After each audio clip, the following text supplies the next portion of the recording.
In today's video, I'm going to teach you how to change your profile picture on Trello with this step-by-step guide. Whether you're a long-time Trello user or you're just getting started, changing your profile picture is a simple process that adds a personal touch to your account and makes collaboration even more enjoyable. So let's dive right in. To start, you'll want to head over to Trello's website.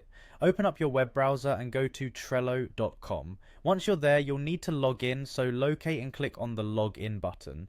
You have a couple of options when it comes to logging in. You can enter your email and password, or if you prefer, you can use your Google account to sign in directly. Either way, sign in with the method that suits you best. Now that you're logged in, take a look at the upper right corner of the Trello homepage. You'll see a round icon that likely has your initials if you haven't set a profile picture yet. Click on that icon to bring up the account options. In the menu that appears, select Manage Account. This will take you to a new page dedicated to your account settings.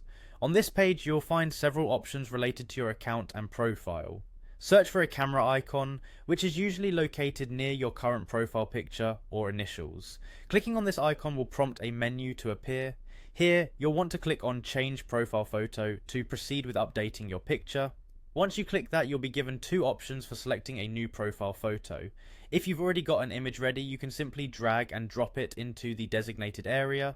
Alternatively, you can click Upload a Photo to browse your files and select the image you want to use. Make sure your chosen photo is a good representation of you, as it will be what your colleagues see when they interact with you on Trello. After uploading your image, you may want to adjust its size to ensure it looks just right. You'll have the opportunity to zoom in or out, and even move the photo around within the frame to capture that perfect angle.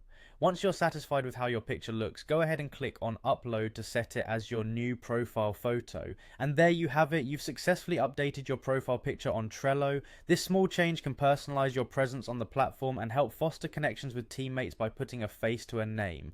Thanks for watching, and if you found this guide helpful, be sure to like and subscribe for more tutorials to enhance your digital productivity. See you next time.